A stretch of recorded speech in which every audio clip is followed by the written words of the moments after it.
చెప్పండి అన్న మీరు ఏమో ఇప్పుడు రేపు సమ్మెకి పోతుర్రు, మీ సమస్య కూడా అందులో ఉంది ఆల్రెడీ, రేపు వాళ్ళతో కలిసిపోయే అవకాశం ఉంటుందా? అవకాశం ఉంది. 70th demand. ఏం జరుగుతుంది అసలు లోపల? ఇప్పుడు 500 మంది ఇచ్చారు, క్లారిటీ ఉంది, వాళ్ళ ఎంక్వైరీ అయిపోయింది, అంత అయిపోయింది. వీళ్ళకి ఇచ్చిన తర్వాత మిగిలిన వాళ్ళ మీద ఎంక్వైరీ జరపవచ్చు, వాళ్ళకి ఇవ్వచ్చు కదా, అయినా కానీ ఎందుకు డిలే జరుగుతుందంట?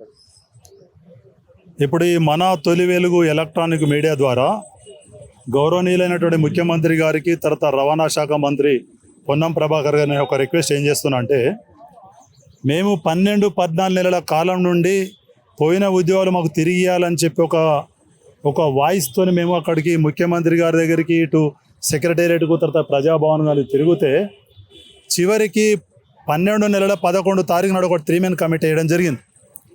ఆ 3-man కమిటీ వేసిన తర్వాత మాకు ఉద్యోగాలు ఇస్తలేరని చెప్పి ఆర్టీసీ ఎండి గారు ఎవరైతే ఉన్నారో ఆయన తప్పులను క్వశ్చనింగ్ చేసిన దానికి అది ఆయన మనసులో పెట్టుకొని ఎంతో ప్రతిష్టాత్మకంగా మన గౌరవనీయ ముఖ్యమంత్రి గారు ప్రజావాణి పెట్టి సమస్యలు పరిష్కరించాలని చెప్పి వాళ్ళు పెడితే వాళ్ళ యొక్క ఆలోచనకు వాళ్ళ యొక్క విధి విధానాలకు ఈ అధికారులు తూట్లు పడుతున్నారు. ఇక్కడ ఏ విధంగా తూట్లు పడుతున్నారంటే అక్కడ వేసినటువంటి లిస్టులో మొత్తం తప్పుల తడకలు. ఆ వేసినటువంటి లిస్టులో నా నంబరు 26 తారీఖు నాడు నా యొక్క 18 నంబరు, ఆ రోజు నేను ఇక్కడ ఎంక్వైరీ కౌన్సిలింగ్ పేరు రాస్తే మొత్తం మంది నాలో వేసినారు, కేవలం నన్ను ఒక్కనే ఈసారి బయటకు వెళ్ళగొట్టిండు. ఇదే సార్ ఇక్కడ సార్ ఎందుకు నన్ను వెళ్ళగొడుతున్నా, నువ్వు చాలా పెద్ద సార్ వాట, నువ్వు చైర్మన్కి అప్పీల్ పెట్టాలన్నాడు. అసలు ఆర్టీసీ చైర్మన్ ఉన్నాడా? బాజిరెడ్డి గోవర్ధన చైర్మన్ దీపిన తర్వాత ఇవాళ ఆర్టీసీ చైర్మన్ ఉన్నాడా? అంటే చైర్మన్ అన్నట్టయినా లేని పేరును చూపెట్టి ఇదంతా తన ఒక ఉద్యమం చేస్తుండు, దీన్ని నీరు కాల్చాలనే ఉద్దేశంతో నన్ను లోపల కూడా పంపిస్తలేరు. ఇదే సార్ పంపనలేదు. మరి ఎక్కడికి వెళ్ళాలి సార్ అని ఈ సార్ని అడిగితే ఏమన్నాడంటే, నువ్వు ఆర్టీసీకో బస్ భవన్కి అడుగు, అక్కడ చైర్మన్ అంటే అదే ఎర్రటి ఎండలా నేను అక్కడ బస్ భవన్కి పోతే ఎవడానికి పిచ్చోడు చెప్పినోడు అసలు ఆర్టీసీ చైర్మన్ ఉన్నాడా నీకు తెలియదా అని చెప్పి వాళ్ళు బయటకు వెళ్ళి పెట్టారు. అక్కడ పోలీసు, ఇక్కడ పోలీసు. అంటే ఇవాళ ముఖ్యమంత్రి గారు, రవాణా శాఖ మంత్రి గారు అర్థం కావాలి, వాళ్ళు ఎంతో ప్రతిష్ట ఒక ఛాలెంజ్ తీసుకొని సమస్యలు పరిష్కరించాలనే ఉద్దేశంతో ప్రజావాణి కార్యక్రమం పెడితే ఇక్కడ పెట్టింది. దానిలో 3-man కమిటీలో సంజయ్ కుమార్ సార్, దివ్య మేడం, సజ్జనార్ సార్ అన్న మెంబర్ ఉంటే మొత్తం వీళ్ళ ఆలోచన ఏమి లేకుండా అక్కడుండి పెన్నుతో దీనికి తూట్టుపడుతున్నాడు. ఎంత అన్యాయం అంటే అక్కడ వేసేసిన లిస్టు మీరు దయచేసి చూడండి. దానిలో దాదాపు ఒక 40 మెంబర్స్ ఆల్రెడీ వాళ్ళు ఉద్యోగం చేయబట్టి 6 నెలలు అవుతుంది. ఉద్యోగం చేసే వాళ్ళ పేర్లు ఉన్నాయి, తర్వాత వచ్చిన డబుల్ పేర్లు ఉన్నాయి. అంటే ఎంతో ప్రతిష్టాత్మకంగా నడిచేటువంటి ఈ ప్రజావానికి ఏం పారదర్శకత ఉన్నది దీనికి? ఎందుకంటే టైం పాస్ వ్యవహారం లెక్క అనిపిస్తుంది. స్వామి, ఒక ఐఏఎస్ ఆఫీసర్ గారు దీనికి నోడల్ ఆఫీసర్ రన్ చేస్తున్నారు, తర్వాత ఎంతో ఎక్స్పీరియన్స్ ఉన్నట్టు చిన్నారెడ్డి సార్ దీనికి చైర్మన్ ఉన్నాడు. అంటే అందులో ఎన్ని తప్పులు జరుగుతున్నాయి ఒకటి. తర్వాత ఇవాళ లిస్ట్ వేసి ఒక డౌట్ ఏంటంటే, మీకు ఏదైనా గట్టి భరోసా ఇస్తే మీరు ప్రతిరోజు ఎందుకు వస్తారు? గట్టి భరోసా ఎక్కడిది? ఇప్పుడు మాకు పొన్నం ప్రభాకర్ గారిని కలిసే అవకాశం ఉన్నా ఆయన గట్టి భరోసా ఇస్తాడు. ఆయన తలుచుకుంటే రేపే ఉద్యోగాలు ఎక్కుతారు. లేకపోతే గవర్నర్ ముఖ్యమంత్రి గారు మాకు అపాయింట్మెంట్ ఇచ్చి కూడా 2 నిమిషాలు ఆయనకు అర్థమవుతుంది. మమ్మల్ని అక్కడ ఓనిస్తలేరు. పోలీసులు అంటే మెయిన్ ఏంటంటే ఎక్కడ పడితే అక్కడ మొత్తం సజ్జనార్ సార్ అంటే పోలీసు వాళ్ళని మోహరించి రాజేందర్ అనిపించిన పోలీసులు రాజేందర్ నేను ఇక్కడి నుంచి నడుచుకుంటూ పోతే ఈ సార్ ఎందుకు వేరే వాళ్ళకి చెప్తాడు రాజేందర్ అంటే ఈ సార్ ఒక 10 మంది ప్రొవోక్ చేస్తాడు. ఈ సార్ ఇదే సార్ నేను ఎంత గీసారినా కూడా నువ్వు పోనే పోవద్దు. అసలు ఎందుకు నేను పోవద్దు? ఆడ 491 మందికి చైర్మన్ అయినట్టు అప్పీలు, నా ఒకరిని చైర్మన్ ఎందుకు? చైర్మన్ ఉన్నట్లు కలుతా. మరి చైర్మన్ ఉన్నాడు ఆర్టీసీకి? చైర్మన్ లేకున్నా కూడా బహిష్కరించిర్రా, అది వాళ్ళకే తెలియాలి. ఇప్పుడు ఈ సార్ ఏమంటే ఈయనకు పైనుంచి అధికార ఆదేశాలు ఉన్నాడు. మరి పైనుంచి ఎక్కడ ఆదేశాలు ఖాయం చూపెట్టంటే నాకు అంతా తెలియదు ఎంత ఇబ్బంది అంటే చాలా ఇబ్బంది పెట్టిండు 26 తారీఖు నాడు. నేను ఇవాళ ఏమన్నా ఇప్పుడు వాళ్ళకు బాగా తెలిస్తే నాకు కూడా కొంచెం తెలుసు కదా.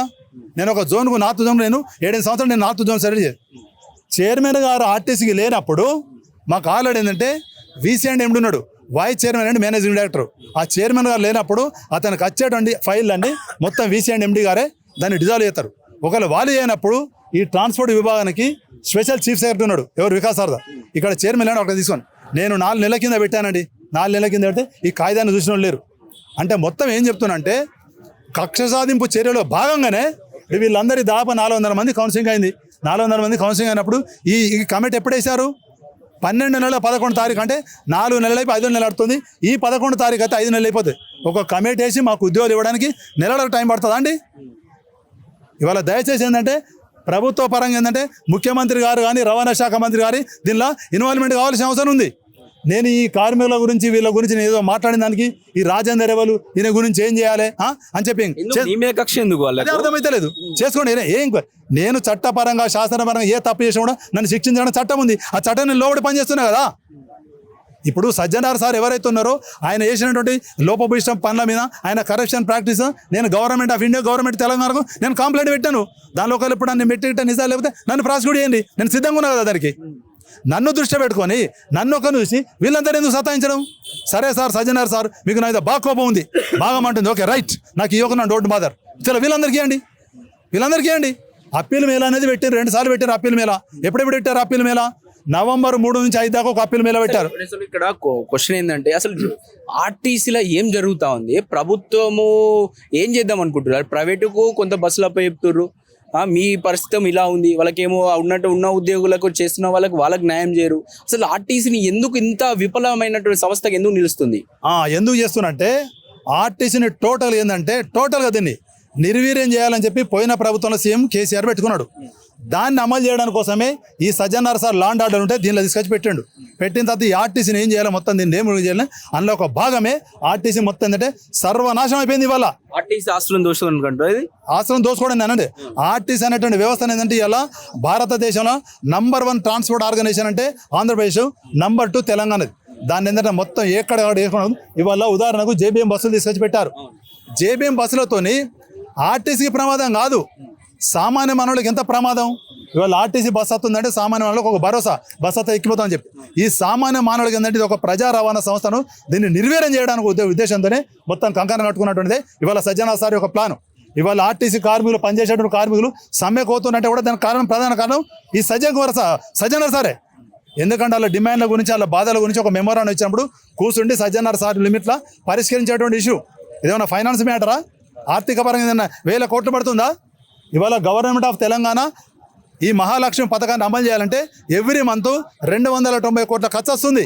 అంటే ప్రతి 3 నెలలకు ఒకసారి దాదాపు 1100 కోట్ల రూపాయలు గవర్నమెంట్ ఆఫ్ తెలంగాణ ఆర్టీసీకి ఇవ్వాలి. మాదెంతనండి? మాది 100 కోట్ల విషయం కాదు. మరి ఏం చేద్దాం? మా అందరికి నౌకరిస్తే ఏం చేస్తాం? మేము సంస్థను ఏంటంటే ఇంకా అభివృద్ధి పథకంలో నడపడానికి మేము ప్రొడక్షన్, అతను బస్సు రొప్పుతాడు, ఇతను టికెట్లు ఇస్తాడు, ఇతను బస్సులో బాగు చేస్తాడు. అంటే ప్రొడక్షన్ చేసే వాళ్ళ ఇది ఒక ఏంటంటే ఒక దురుద్దేశం, ఒక బ్యాడ్ కాంప్లెక్స్ సజ్జనార్ సార్ పెట్టుకొని ఇవాళ కమిటీ వేసిన కూడా అక్కడుండి ఈ కమిటీని అంతా మొత్తం ఆయన ఆర్డర్తో నడిపిస్తున్నాడు. దానికి తోడు ఇక్కడ ఉన్నటువంటి నోడల్ ఆఫీసర్ కూడా దివ్య మేడం గారు, నేను మాట్లాడతాను, నువ్వు మాట్లాడవచ్చండి, ఇప్పుడు నేను మాట్లాడుతాడు, ఒక సెకండ్ మీ అతను మాట్లాడదు. అరే మేడం మీరు మాట్లాడకూరి, నో ప్రాబ్లం. కానీ వీళ్ళకు మీరు అక్కడ 400, 300 చిల్లర లిస్ట్ వేశారు, వాళ్ళ సర్టిఫికేట్లు చూసిండ్రు, వాళ్ళ స్క్రూటినీ చేసిండ్రు, వాళ్ళ కౌన్సిలింగ్ చేసిండ్రు. కనీసం వాళ్ళకన్నా ఇయ్యండి. నాకు ఇవ్వద్దని మీకు బాగా నాకు ఇవ్వకుండా ప్రాబ్లం లేదు. కానీ వీళ్ళు ఏం చేసిండ్రు? ఇప్పుడు వీళ్ళని కూడా ఏంటంటే నా ఫేస్ చూసి నా ఫేస్లో రాయందర్ ఒక వ్యక్తి గురించి సంస్థను బదనం చేస్తారా? కాబట్టి ఇందు మూలంగా నేను ఏంది రిక్వెస్ట్ చేస్తున్నా అంటే, లోపల చిన్నారెడ్డి సార్ ఉన్నది. చిన్నారెడ్డి సార్కి ఒక ఆలోచన ఉంది. పొన్నం ప్రభాకర్ సార్కి ఒక ఆలోచన ఉంది, మన ముఖ్యమంత్రి గారు. కానీ వీళ్ళ యొక్క ఆలోచనను ఈ ప్రభుత్వ అధికారులు ఎవరైతే ఉన్నారో మేము సోకాళ్ళు అసలు మమ్మల్ని మించలేదు అని చెప్పి ఒక సోకాళ్ళుతోని దీన్ని దొక్కిపడేస్తున్నారు. అంటే అక్కడ సజ్జనార్ సారు తర్వాత ఇక్కడ దివ్య మేడం కలిసి ఈ డ్రైవర్లు, కండక్టర్లు, మెకానిక్లు వచ్చి ఏదో లొల్లి చేస్తే, ఏదో స్ట్రగుల్ చేస్తే మేము ఉద్యోగం ఇస్తాం మీకు అనేటువంటి దాంతో ఒక సోకాళ్ళని అడ్డం పెట్టుకొని ఇలా మొత్తం ఇలా ఇబ్బంది పెడుతున్నారు. ఇది దాదాపుగా జనవరి 2024లో దీన్ని స్టార్ట్ చేస్తే ఇవాళ మే 2025కి వచ్చింది. దీనిలో ఎంతమంది చనిపోయారండి? 15 మంది చనిపోయారు. ఇక మాకు ఉద్యోగం రాదని చెప్పి ఇంకా చనిపోవడం సిద్ధం ఉన్నారు. దానిలో 5-6 మంది రిటైర్మెంట్ అయిపోయినారు. ఎంత నష్టం చేస్తున్నారంటే దీనికి టోటల్ కారణం ఏంటంటే ఉన్నది ఉన్నట్టు మాట్లాడిన దానికి ఈ రాజేందర్ ఏం చేస్తున్నారని చెప్పి ఆ ఇంటెలిజెన్స్ వాళ్ళకు, విజిలెన్స్ వాళ్ళు ప్రొవోక్ చేసి నా మీద ఎప్పుడో పాత ఒక కేసు అయితే ఆ కేసుని తీసి ఈయన ఏమన్నాడట అని చెప్పి అన్ని ఒక ఐపీఎస్ ఆఫీసర్ ఒక సామాన్యుడి మీద పడడం ఏంటి సార్? ఒక ఐపీఎస్ ఆఫీసర్, ఐఏఎస్ ఆఫీసర్ సామాన్యుడి మీద పడతారా? ప్రభుత్వం ఏం చేసింది? మీరు ఒక ఆర్గనైజేషన్ తెలుగుగా రన్ చేయాలనే ఉద్దేశంతో పెడితే వాళ్ళు వ్యక్తిగతంగా ఏంటంటే నెక్స్ట్ అంటే ఇప్పుడు వీళ్ళు ఏదంటే అనిపిస్తలేదు. మీరు నెక్స్ట్ ఏంది? ఇప్పుడు ధర్నా రేపు సమ్మెతో పాటు వాళ్ళతో పాల్గొంటా అంటారు. నెక్స్ట్ మీ కార్యాచరణ ఎలా ఉండబోతుంది? ఇప్పుడు కార్యాచరణ ఏముందంటే స్వామి,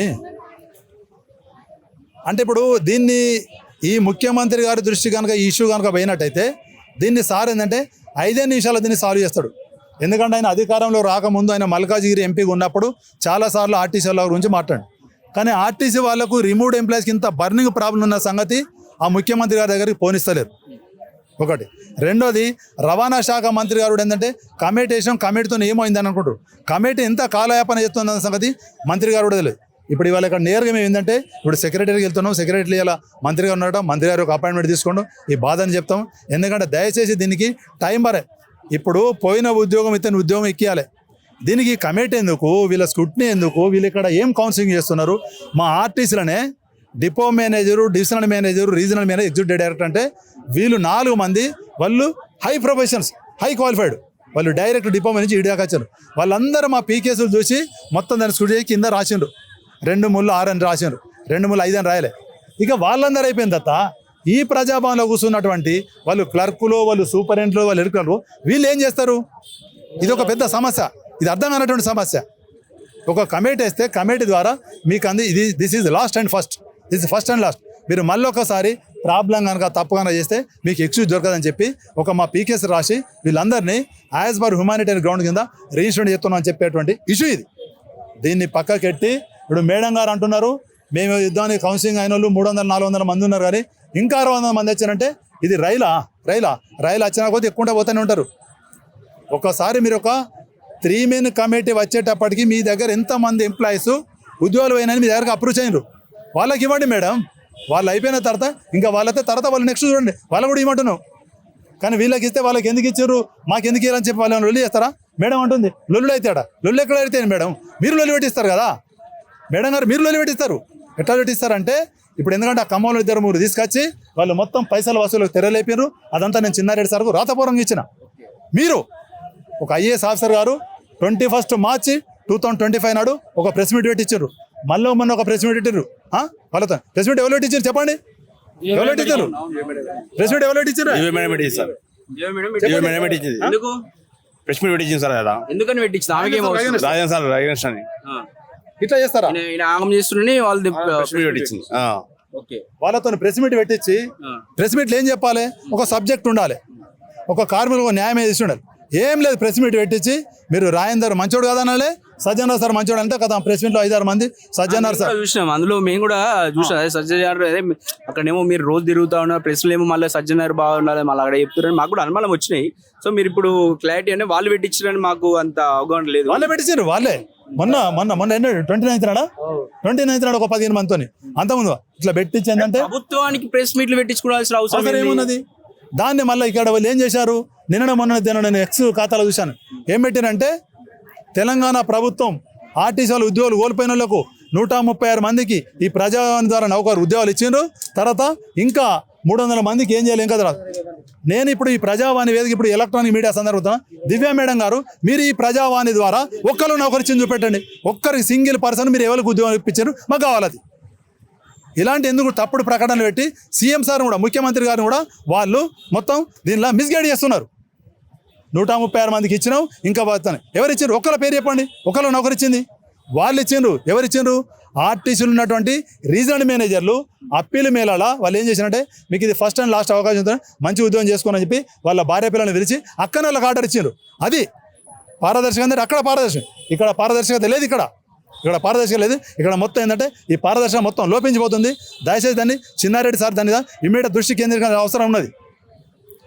ఇవాళ ఒక లిస్ట్ తయారైతే ఒక కార్మికుడు వస్తుండే అతను రిమోట్ అయిన ఎంప్లాయ్, అక్కడ కంప్యూటర్ ఉంటే పక్క ఉంటే కంప్యూటర్ కూర్చుండి రిమోట్ అయిన ఎంప్లాయ్ కంప్యూటర్ ఆపరేట్ చేస్తున్నాడు. ఎలా చేస్తారు అది? ఇంత పారదర్శకం ఇంత బందోబస్తు మధ్యన ప్రజావాణి కార్యక్రమం ఇలా చేస్తారా?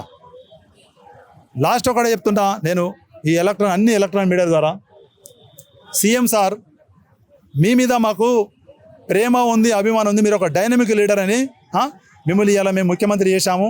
ఎందుకంటే ఇవాళ ప్రభుత్వాన్ని ఏర్పాటు చేసి మీరు ఒక ముఖ్యమంత్రిని నడుస్తున్నారంటే దానిలో మేము కూడా భాగస్వాములం. అదేవిధంగా పొన్నం ప్రభాకర్ అనేది కూడా మాకు చాలా విశ్వాసం ఉంది. దయచేసి మీరు పెద్ద మనసుతోని ఈ అధికారులకు మమ్మల్ని అప్పయ్యకుండా ఈ అధికారులకు మమ్మల్ని అప్పయితే వాళ్ళు ఏం చేస్తున్నారంటే అర్థమైపోయింది. దయచేసి ఇలా మీరు ఇన్వాల్వ్మెంట్ అయ్యి ఇమీడియట్గా ఎవరిదైతే కౌన్సిలింగ్ వచ్చిందో ఎంతమంది అయితే లిస్ట్ పేరు వేసిండ్రో తప్పిదాం ఇమీడియట్గా యాజ్ ఎల్ యాజ్ పాసిబుల్ వాళ్ళని ఉద్యోగం ఇప్పించాలి ఎంపీ. నేను ఈ విధంగా నేను రిక్వెస్ట్ చేస్తున్నా. అది కూడా డిమాండ్ చేస్తున్నా. అంటే డిమాండ్ అయితే పట్టుకొని కదా మళ్ళీ పోలీసులను మోహరిస్తారు. అంటే అన్ని చేష్టలు ఇక్కడ సజ్జనార్ సారును తర్వాత దివ్య మేడంగా చేస్తున్నారు. అదే టైంలో ఇంకోటి ముఖ్యమంత్రి గారు ఇంకొక రిక్వెస్ట్, సార్ దయచేసి సార్ ముఖ్యమంత్రి సార్, ఇక సార్ సజ్జనార్ సార్ చేసిన కాడికి చాలు సార్, సజ్జనార్ సార్ దయచేసి అతని మాతృ సంస్థ ఏదైతుందో పోలీస్ డిపార్ట్మెంట్లో పంపించారు సార్, ఇక చేసినాడు సార్. ఇవాళ ఏంటంటే ఇవాళ సమ్మెకు ఈ కార్మికులు పోవడానికి కూడా కారణం కూడా సజ్జనార్ సారే. నిన్నడో మొన్న మీరు ఒక ఎక్స్ ఖాతా చూడండి, ఆ రాజిరెడ్డి సార్ అన్నట్టన ఏ విధమైనటువంటి పోస్ట్ పెట్టాడు, కబడ్దార్ సజ్జనార్ సార్ నీ ఆటలు సాగనేయమని. అవన్నీ చూడండి సార్, చూసి దయచేసి ఏంటంటే సార్, ఇక సజ్జనార్ సార్ ఏంటంటే ఎవరైనా 2.5 ఏళ్ళు 3 ఏళ్ళ కన్నా ఎక్కువ ఉండడానికి వీలు, సార్ ఏంటంటే 3 ఏళ్ళ టెన్యూర్ అయిపోయి 4 టెన్యూర్ నడుతున్నది. దయచేసి సార్, మన రాష్ట్రంలో మంచి ఐపీఎస్ ఆఫీసర్లు ఉన్నారు, మంచి ఐఏఎస్ ఆఫీసర్లు ఉన్నారు. దయచేసి సార్, దయచేసి ఏంటంటే ఈ ఆర్టీసీ కరెక్టు, ఈ ప్రజా రవాణా సంస్థ కరెక్ట్ నడవాలంటే ఇమీడియట్గా సజ్జనార్ సార్ను తొలగించాలని చెప్పి నేను ప్రభుత్వాన్ని విజ్ఞప్తి చేస్తున్నా. సేమ్ టైంలో ఈ ఎవరైతే కౌన్సిలింగ్ అయినటువంటి మా ఎంప్లాయీస్ ఉన్నారో వాళ్ళు తిరిగి ప్రజావాణి సెక్రటేరియట్ తర్వాత సమాచార హక్కు భవన్కు అది తిరిగితే ఆ సమాచార హక్కు భవన్ తిరిగిన దానికి ఒక లాభం ఏంటంటే 20 మంది రిటైర్మెంట్ అయిన ఆఫీసర్లు లక్షన్నరతో జీతం తీసుకుంటా బస్మాలో కూర్చుంటే ఆ సమాచార హక్కు భవన్ పుణ్యం అని చెప్పి వాళ్ళందరినీ తొలగించారు. అదేవిధంగా ఈ సజ్జనార్ సార్ను వీళ్ళందరి పక్కట్టి వీళ్ళందరికీ నౌకలు ఇచ్చినట్టయితే మేము ఏంటంటే ఆ సీఎం సార్కును తర్వాత పొన్నం ప్రభాకర్ సార్కు చిన్నారెడ్డి సార్కు రుణపడి ఉంటామని చెప్పి ఇందు మూలంగా మేము రిక్వెస్ట్ చేస్తున్నాం. తిరుగుడు అవుతుంది, జీవో వచ్చిందని చెప్తున్నారు దివ్య మేడం గారు. ఆ జీవో వచ్చింది కానీ 500 మందికి ఇచ్చేది ఉంటే ఇద్దామని అనుకున్నారంట. ఇప్పుడు 1100 మంది వచ్చిర్రు, మేము ఇవ్వలేకపోతున్నాము, 500 మందికి న్యాయం చేయాలి అనుకుంటే 1100 మంది వచ్చారు, దీన్ని ఇట్లనే కాలయాపన చేస్తాను మేడం. మీరు అడగలేదా సరే ఫస్ట్ ఎవరు వచ్చిరో వాళ్ళకైతే ఫస్ట్ ఇవ్వండి తర్వాత అని చెప్పేసి అడిగినాం, అడిగితే దానికి సరి అయిన ఆన్సర్ చెప్తలేదు మేడం. వాళ్ళకి ఇస్తే వీళ్ళు వచ్చి కొట్లాడతారు, వీళ్ళకి చేయము, అందరికి ఒకటేసారి ఇస్తాము, ఇప్పుడంతలా చేయము, టైం పడతా అన్నట్టు మాట్లాడుతుంది. అది లాస్ట్ ఎందుకు లోపల కూర్చోబెడుతున్నారు, ప్రతి రోజు వస్తారు, నేను ఇక్కడనే ఉంటాం కదా చూస్తాము. ఉద్దేశం చూస్తుంటే మాత్రం ఇది కావాలనే ఉద్దేశంతో టైం పాస్ చేస్తున్నట్టు కొడుతుంది ఈ దివ్య మేడం కానీ సజ్జనార్ సార్ కానీ వీళ్ళు ఉన్నటువంటిది. జియో పాస్ చేసి ఒకటేసారి ఫస్ట్ సంవత్సరానికి వెళ్ళి తిరుగుతున్నాం, వాళ్ళకి ఇచ్చేస్తే ఒక క్లియర్ అయిపోతుంది. ఇప్పుడు ఎంకసిరికి వచ్చిన వాళ్ళకి ఒక 2-3 నెలల తర్వాత ఇచ్చినా అది కూడా న్యాయం జరుగుతుంది, బాగుంటుంది. కానీ అది అంతేం లేదు, సద్దలు బొబ్బెర్లు అన్ని ఒకదాన కలిపేసి టైం పాస్ చేస్తుంది, టైం పాస్ చేస్తుంది. న్యాయం కరెక్ట్ చేస్తలేదు. ఇదంతా అవుతుంది కౌన్సిలింగ్ కొరకు అబద్ధం అన్నట్టే ఉంది. ఈ వారం సరిగ్గా చేస్తలేరు పరిపాలన. మేము చూస్తున్నాం, సంవత్సరాల నుంచి తిరుగుతున్నాం, కానీ ఎప్పుడు వచ్చినప్పుడు ఏదో ఒక జోలు చెప్పి టైం పాస్ చేస్తున్నారు, ఇలా కొడుతున్నారు. అంతేగాని కరెక్ట్ అయినటువంటి న్యాయం చేస్తలేరు. మళ్ళీ రేపో ఎల్లుండి ఉందా కనీసం వాళ్ళ పైన ఇంకా నమ్మకం అంటే చేస్తాం నమ్మండి, మా మీద నమ్మకండి నమ్మండి అంటే నమ్ముకుంటే సంవత్సరం అయింది, ఇంతవరకు వచ్చినాం. ఇప్పుడు నమ్మాలని అనుకుంటున్నాం, మా ఉద్యోగాలు వస్తున్నాయి, కానీ ఇంకా టైం పాస్ చేస్తున్నారు. ఇది కరెక్ట్ కాదని మేము ఈ మీడియా ద్వారా తెలియజేస్తున్నాం. మేము గత సంవత్సరంన్నర నుంచి అంటే పోయిన 2024 జనవరి నుంచి తిరుగుతూనే ఉన్నాము. తిరగంగా మాకు ఒక కమిటీ ఇచ్చారు. ఇప్పుడు డిసెంబర్ 12 2024 కమిటీ ఇచ్చారు. కమిటీ కూడా 5 నెలలు పూర్తి కావచ్చు, ఇప్పుడు 6 నెలలకు వస్తున్నది, రేపు 12 తారీఖు వస్తాయి.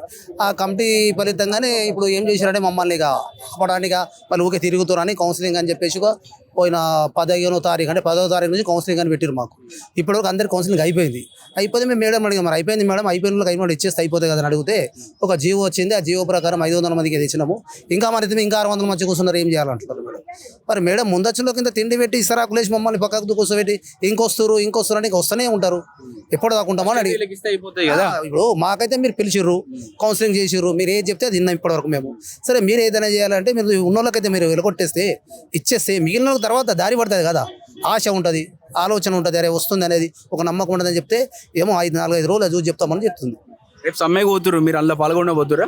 ఇక మేము లైన్ మీద ఏం కాబట్టి మేము ఎక్కడ పాల్గొంటాం. మీ డిమాండ్లు కూడా ఉన్నట్టున్నాయి నాకు తెలిసి. ఉన్నది మా ఉద్యోగ భద్రత ఉన్న ఎంప్లాయీస్ కూడా మీకోసము మాట్లాడుతుంటారు, రిమూవ్ తీసుకోవాలని పెట్టారు. కానీ మేము తిరుగుతున్నాం, కానీ మాకు వాళ్ళు ఎన్నుకొని సపోర్ట్ చేయలేరు. ఇక మేము బయటనే ఉంటాం, మమ్మల్ని ఆర్టీసీలో పేరు లేదు, గుర్తింపు లేదు ప్రజెంట్. ఇక మళ్ళీ మేము లైన్ మీద ఎక్కితేనే గుర్తింపు వస్తుంది. ఇక మేడం గారేమో ఇక్కడ డిలే చేస్తున్నారు. మరి ఇప్పుడు వచ్చినట్టు ఇప్పుడు 16వ తారీఖు నుంచి కౌన్సిలింగ్ అయింది. ఇవాళ వచ్చేసి ఎంత తారీఖు, ఇవాళ 6వ తారీఖు, చిన్న సంతకం. మరి మేడం గారు అయితే పోయిన వారమే చెప్పారట జీవో వచ్చిందని, ఇవాళ కూడా చెప్తారు. నేను 500 మంది కోసం జీవో తీసుకున్నాను, ఆ జీవో ప్రకారం ఇవ్వచ్చు కదా. ఇప్పుడు ఎవరికి అసలు ఇచ్చేస్తే ఆ మిగిలిన వాళ్ళు ఇప్పుడు ఇంకా లేసి వస్తారు. ఇప్పుడు ఎంతమందిలో ఎవరికి తెలియదు. తెలంగాణ ఇప్పుడు 3 జిల్లాలు అయినాయి, పాత 11 జిల్లాలు ఎవరు ఏమూలో కూడా మనకేం తెలుసు. ఆర్టిస్ట్ పెద్ద సంస్థ, ఇక వస్తూనే ఉంటే ఇది జాప్యం అవుతూ ఉంటుంది. కాబట్టి మేడం గారికి మేము చెప్పేది ఏంటంటే, చిన్నారెడ్డి సార్కి చెప్పేది ఏంటంటే, కొంచెం మాకు తొందరగా సాల్వ్ చేయాలి. ఈ అయినోళ్ళకి అయినట్టు కొంచెం ఇచ్చేస్తూ ఉంటే నమ్మకం అనేది కుదురుతుంది. ఇప్పుడు ఏమైంది, మంది డీలా పడిపి అపనమ్మకం నమ్మకాన్ని కోల్పోతున్నారు అన్నట్టు. ఇది అందుకనే డిలే చేయకుండా మాకు తొందర చేయాలని కోరుతున్నాం. చెప్పండి అన్న ఫైనల్. రేపు బాగేశ్వర్ నేను గత సంవత్సరం 14 నెలల నుంచి తిరుగుతూనే ఉన్నాం. ప్రతి మంగళవారము సోమవారం ఈ 5 రూపాయల భోజనం తినే ఇక్కడ తిరిగి తిరిగి తిరిగి తిరిగి మొత్తమే వాళ్ళకనే విరక్తి వస్తలేదు. మీరు ఓకే ఏందని వాళ్ళకి విరక్తి రాదు. వాళ్ళకి ఎందుకు వస్తుంది విరక్తి? మేము ఇచ్చిన లిస్టు 522 మంది. 522 మందిని తీసుకొని మేము ఫస్ట్ ఇచ్చినాం లిస్ట్. అది చూసి 16వ తారీఖు నాడు నాకైంది పోయిన నెల 16వ తారీఖు. ఈ ఏడాదికి 500 మందికి కంప్లీట్ అయిపోయింది. 22 రోజులు.